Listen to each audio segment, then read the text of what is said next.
Ang ginawa na lang namin guys, dahil hindi mo na matres, dahil double-sided kasi to guys double-sided. So mahirap siya double-sided yan, no? Double-sided yung board. Kaya ang ginawa na lang, tinres namin kung saan siya gagana. So gumana siya dito sa positive ng... Yan guys, welcome to my vlog.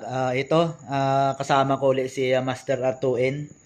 Meron kaming susubukan guys. Ito naman ay Yamaha na P5S. Old model na Yamaha guys. Issue nito, itong nagpo-protect, nagkakaroon ng yung left channel, nagkakaroon signal, minsan nawawala. Itong kabila, as in wala talaga siya. So yan ang susubukan namin ni Master. Yan, ito yung laman loob ni Yamaha P5. Ito yung kapasitor niya. Apat na kapasitor na 200 volts na 2,200 microfarad. Yan. Ito ganun din. Ayan, ito yung lahat ng section to guys. Sa Class TD kasi to guys Kaya ito yung pinaka-power supply niya. Yan, pinaka-power supply niya. Ito mayroon pa dito. Coil. Yan guys.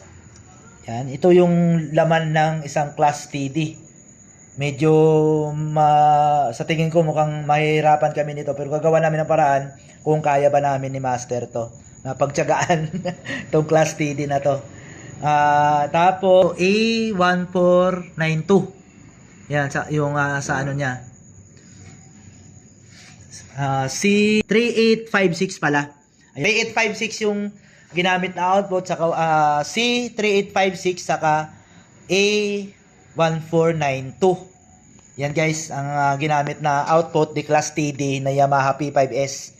Yan, ito yung Yamaha po, yan guys. Old model na Yamaha. Yan power amplifier, P5000S. Pakita ko sa inyo guys na nagpo-protect nga to. I-on natin muna. Ito, naka ano naman. Pakita ko sa inyo na nagpo-protect. Yan guys Yan. Iisa lang to kasi kabila left and right na to na ayun. Namatay. Ayun guys, nakita nyo. Nagkakaroon siya. Minsan wala. So ibig sabihin, merong pyesa na bumibigay dito katagalan. Ito wala talaga to. So ito pag madugo na pag tracing to kung anong naging problema nito. Kasi alam mo naman yung mga Class TD medyo may kahirapan talaga pagdating sa troubleshoot. Yan guys, yan nakita nyo naman. So na lang na muna namin to kasi na naman uli kanina naka-protect yan, nagkakaroon, nawawala. So dito talaga yan, may problema yan. Muna namin, i-check namin muna. So guys, stay tuned muna. Namin kung tutunog siya. Yan guys, may improvement na yung tracing namin dito sa Class TD na to na Yamaha na P5000S. Guys, ang naging problema, i-direct na namin yung problema kung pati itong kabila guys, okay na namin, na-trace na namin kung ano rin ang problema niya, pati ito. Ang naging problema guys, ito yung sa input buffer. Guys, sa input nung yung input niya ang may problema. Ito itong socket na to ang may problema. So ibig sabihin, yung tingin namin ni Master, kasi double-sided ito, may problema na yung board. May problema yung board kasi yung ground niya weak yung ground niya. May mga area na hindi na nakakonect. So ang mangyari nito, kung matitrace ba namin, siguro na lang namin, i-jumper kung saan siya tatama. Yun lang talagang gagawin dito kasi double-sided guys Ayan double-sided kasi to. Yan, double-sided po yung board net na to. Ayan, ganun naman talaga ang mga original kasi na double-sided. So guys, wag na lang patagalin. Paparinig namin sa inyo na natunog na tong si P5. Ayan, hawak muna. Then tugtog nga Master. Na pakita natin yung tumutunog muna yung left channel guys. Left channel muna. Ayan, left channel muna. Yan guys Yan Yan, ang ganda tumunog talaga. Original Ayan guys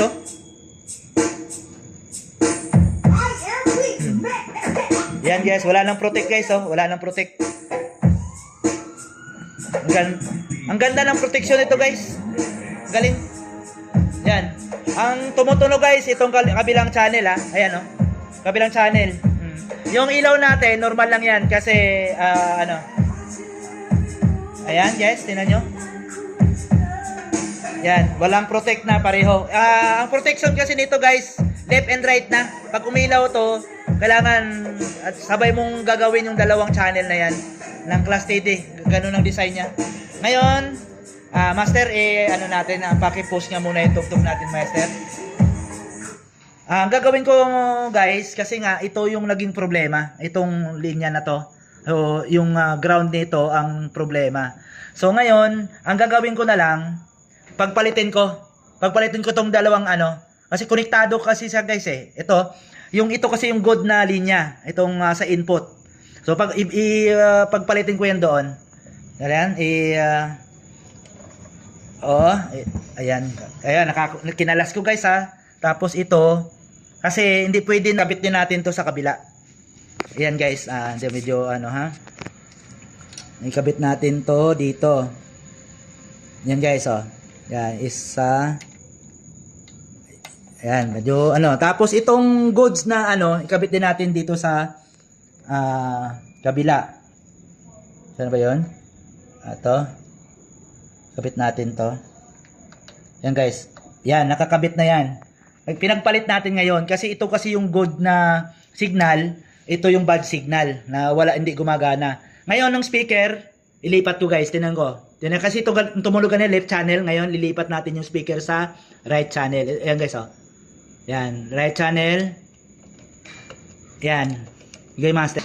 Right channel ha. Hawakan ko to. Paano nga master yung Yun guys, tinan nyo. Yan, oh. Right channel. Yan, right channel. Okay na guys, oh. Ito lang talaga ang yung problema guys, yung input dahil yung grounding nung buffer short, weak siya guys. Yan, oh. Okay na. Okay na pareho guys. Wala nang yan. Yan, okay na. Okay na si Class TD. Ito lang talaga problema. Yan, oh. Right channel. Yan, nilipat ko yung speaker, di ba? Yan, oh. No. Yun. Ito na lang ang naging ito gagawin namin kung may magagawa pa kami dun dito sa input buffer na to. Kasi yan mga naka-IC guys, oh. Yung grounding ang problema diyan, nung kabila, yung grounding nung kabila naging problema. Ayan, okay na. Ayun. Yan guys, stay tuned muna kayo. Trace na namin ni Master. Na-trace na namin guys yung naging problema ng right channel ng Yamaha P5000 natin. So, itong signal na to guys, ito naging problema. Kasi di ba tinesting natin yung signal ng left channel, nilagay natin sa kanan, sa right channel is gumana. So ibig sabihin, yung may problema guys, yung signal dito sa right channel, yung pa out. So naging tracing namin ni Master dito sa in ng signal ng right channel. Hindi na siya dumaan sa volume. Dumirekta. So, wala talaga siya. Patay itong linya na to, yung ito portion na to. Yan ang naging problema dito kung bakit walang signal yung right channel natin ng P5. Ayan. Ang ginawa na lang namin guys, dahil hindi mo na matrace, dahil double-sided kasi ito guys eh. Double-sided. So, mahirap siya double-sided yan, no? Double-sided yung board. Kaya ang ginawa na lang, tinrace namin kung saan siya gagana. So, gumana siya dito sa positive ng XLR, papunta dito sa switch ng stereo parallel at bridge. Doon sa din niya, sa isang niya, connection. Yan, nakita nyo? Yan, dito siya, from dito, hindi na dumaan dito. Dumiretso na siya. Dito na siya pumunta. Kaya nagkaroon na siya ng signal. Yan guys, kaya ayan, naiba. Ngayon gumana na siya guys. Saka yan, isa rin na naging problema itong isang kapasitor, yan pinalitan namin. Nabunot kasi ito eh. So ayan, Ginato na lang namin, hindi namin kinalas yung board, pinatong na lang muna namin. Okay lang naman yan, walang problema. Kasi ito yung nabunot yung kanyang terminal. Ayan, oh. So, yan lang naman naging ano. So, ngayon, paparinig na namin sa inyo ni Master yung tunog nito, ni P5000S. Yes, Master, may music tayo. Yun. Mid-high mo tayo, guys, oh. Yan, oh. Ayan, ginamitan namin ng aming processor na all-in-one. Mid-high yan, guys, mid-high. Ang tulis, oh, yung pandisin namin, oh. Yan, yung signal. Ayan. Ilagay na natin yung bass. Ayan, bass.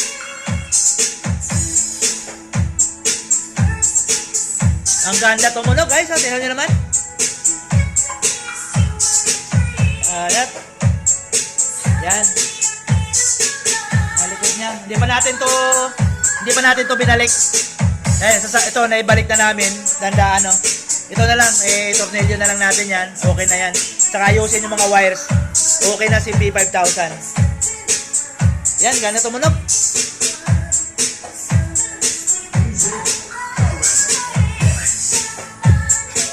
Ito yung pang bass namin. Ito, guys, oh. Yan. Ganda. Saka ito yung mga namin, mga DIY na processor. Yan, nagpapaganda rin sa XD. Anong gawa namin sa XD Soundworks.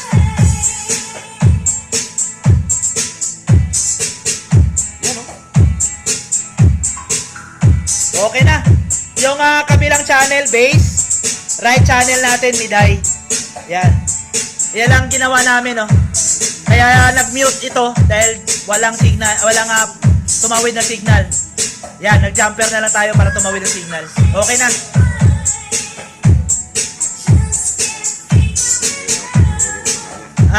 Yung ilaw dito, guys, may problema, dito lang may pundido na transistor, kaya yung kabilang channel natin walang ilaw. Madali na lang yan, dito lang yan, oh. Dito sa loob. Okay, papunta dito. Okay lang yan. Ayan, guys, malakas. Kita mo, hinahin na lang ano. Ayan. Ayan, guys, okay na. Okay na si P5000 na Yamaha. Naitawid na namin ni Master. Yan, ni Master Artoen. Yan, naitawid namin yung dito. Buti na lang, hindi naman kami masyadong pinahirapan kasi nagtaka lang kami kasi siyempre may mga testing kami na wala namang ibang problema, pero nagpo-protect tsaka walang audio. Dito pala sa input buffer. Yan, guys. Yan, bago ko magtapos, guys, magpo-promote muna ako ng YouTube channel namin sa XDN Soundworks sa YouTube. Pag kayo doon, naka-visit kayo, paki-like and share sa mga videos namin and paki-subscribe na rin kami. Then sa main profile ko, sa Facebook, Marin Dayala, yan meron din ako mga ina-upload ng videos na ginagawa namin sa XDN Soundworks. Yan, paki-like and share and paki-follow na rin ako. Yan, guys, salamat.